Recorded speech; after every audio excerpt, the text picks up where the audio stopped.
Coming up now, sure you've heard of the movie Varsity Blues. Well, now we're going to talk to some local teachers about how teachers are portrayed in the media on Chalk Talk.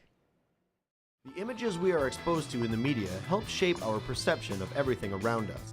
A group of teachers met up to discuss how we represent those who teach tomorrow's generation. Hello and welcome to Issues in Education. I'm Neil Cook and I will be your moderator for today's panel discussion. I'm an administrator in the post-secondary education sector of Manitoba, and today I'm joined by three of my colleagues, also from the educational sector in post-secondary education: Christine Johnston-Hayward, Myrna Davis, and Anita Best. Today we are going to be discussing the topic of how teachers are portrayed in the media. More specifically, should teachers be responsible to their students outside of the classroom walls? We want to first take a look at a film clip from the movie The Varsity Blues. In this movie, we're engaged with a number of high school students that go out for a night of partying and drinking and somehow get into a bar. While in that bar, what they do see is one of their teachers is taking a second job as an exotic dancer. And we would like to take a look at how the dynamics of that student-to-teacher relationship changes as a result of this evening out. I'd like to propose a toast to Miss Davis. Miss Davis. 10! It's good to hear that. Gentlemen, now that none of us are inebriated, I just wanted to remind you of our little conversation. I really appreciate y'all not saying anything. We already made a pact not to say a word. Really? Miss Davis? Huh? Did you go to the prom with me? Interesting clip. So even though that this is a fictitious event that we would not normally see within the education sector, and I don't believe myself that it would happen, the storyline as it's portrayed in the media would lead us to believe that this would be a type of behavior that we would see out of a teacher. So I'm going to throw this out to the panel. What are your thoughts on the portrayal of teachers? I certainly think the way the teacher was portrayed in Varsity Blues was unrealistic. It certainly presented a negative image of a teacher, not in line with how teachers usually behave.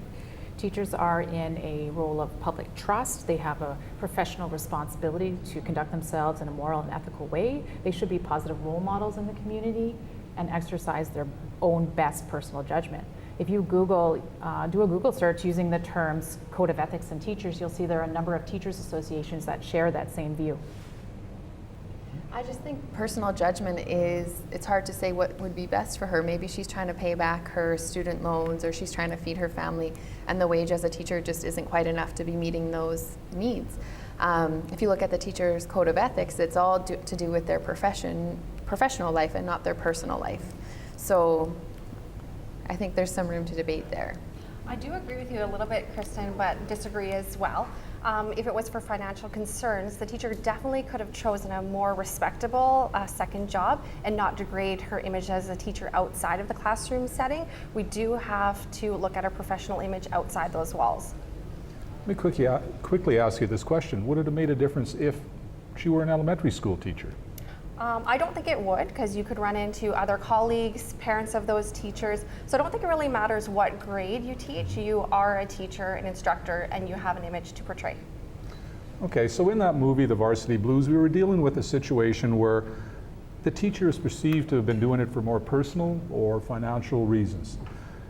If we look and compare that to a movie such as The Great Debaters, in which the teacher in question at that point in time was trying to do outside activities that were going to be more related to social activism. If we look at what Mr. Tilson was doing in that movie, he was busy trying to promote social activism in the community for the rich, or for the poor, sorry, not the rich, the disadvantaged individuals. So what I'd like to do is take a few moments to take a look at this video clip, and we'll see what we have to say about it after we review it. University of Georgia, sounds like they will follow suit. Why? I've been blacklisted. They're talking about censuring me. Dean Clay and the board have asked me to stop working with the sharecroppers, or else they say that it is not my fight. So, things are bad. My academic career is in jeopardy. My debate team has nowhere to go. All right, this film, which is based on a true story about Melvin Tilson, who was a professor at Wiley College in West Texas, an all-black college with a very small enrollment of students in the day in 1935. Mr. Tolson was a social activist, and as a result of some of his activities, he was told by his administration that it was issues that didn't concern him and were outside of the classroom's control. What do you think about a teacher being involved in social activism or something that is for the betterment of society outside of their normal duties? Well, definitely after watching that clip, it really changed my opinion, because how much input is society going to have on my life outside of the classroom? Is this going to impact one's religious beliefs or affiliations with any organizations that they feel are inappropriate? Discussing the whole aspect of religion in the classroom then. Do you believe that an educator with a religious affiliation or beliefs could be completely unbiased should they run into a situation where a student maybe doesn't share those beliefs and you're trying to impart some of the religious-based curriculum that may or may not be involved in the administration of your school? Do you still feel that they could be non-biased? I do. I think a true professional can keep their professional and their personal lives separate. Certainly Mr. Tolson in the clip did a good job of doing that, so he was portrayed realistically as other teachers would behave. According to the Canadian Charter of Rights and Freedoms, we do have fundamental freedoms of opinion, thoughts, beliefs, and association. So certainly you're entitled to that, just don't bring it into the classroom. See, and I still stick with my same stance that their personal time is their personal time. You don't need to bring your social agenda into the classroom, just like the exotic dancer didn't need to bring her exotic dancing into the classroom and didn't. And I would disagree with you, Kristen. I really do think the exotic dancer in the portrayal of Varsity Blues and the image of the teacher, she did bring it into the classroom. It changed the dynamics between her students and herself. And speaking from personal experience, not as an instructor, but as a student, witnessing classmates and myself with our substitute teacher, who they had seen her in her second job, that dynamics really changed. You could see the difference in the way they spoke to each other. Mr. Tolson, he didn't bring his own personal views into the classroom until he was reprimanded by administration.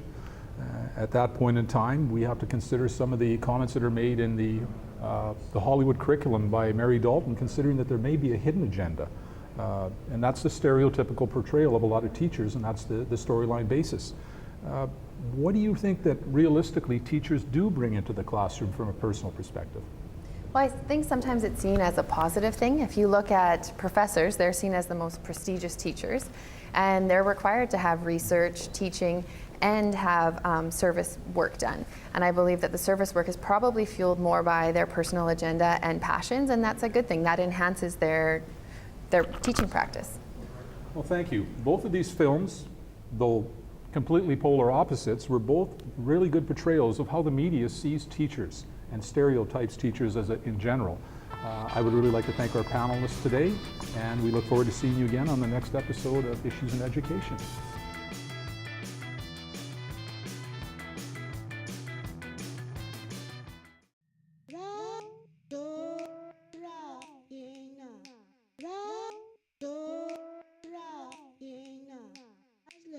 The Wrench is a community bike shop, and by community bike shop, we mean an education facility for learning about bicycles. The Wrench provides tools, parts, bicycles themselves, and resources in the form of people, in the form of books and instruction manuals. The Wrench is a good example of supporting appropriate technology, an appropriate technology being the bicycle. Anyone is able to learn to fix a bicycle. The tools aren't terribly specialized or expensive, and we provide the resources for that here in our shop. The tools, the parts, and the knowledge in order to do so. We try and make it as accessible to everybody as possible, so everything is by donation. The Wrench has some obvious direct environmental effects in that we're doing everything we can to encourage people to be riding bicycles instead of driving cars. We're providing access to said bicycles and keeping them maintained and on the road. And we get our bicycles from Brady landfill, so we go out to the garbage dump fairly regularly in the summer and take discarded bicycles, bring them back into the city, and recycle and repair them. What we're really striving to do is providing a space that encourages a culture of reuse and repair. So much of modern culture is all about throwing things away rather than trying to fix it up, trying to make it last. Bicycles can last a very long time and be repaired in perpetuity. I think the community bike shops in Winnipeg have had a fantastic impact on the number of cyclists that are out on the streets. Winnipeg's a notoriously cheap city. Thrifty is maybe a nicer word for it. And we've, I think, really embraced the community bike shops model because people recognize that you can take an old bike, and put some love and elbow grease and real grease into it, and it'll be a perfectly functional machine, able to get you where you're going, and you really interact with the environment in a much different way when you travel by bicycle. So what we'd really like to see is the bicycles of today being repurposed and repaired for many, many years to come.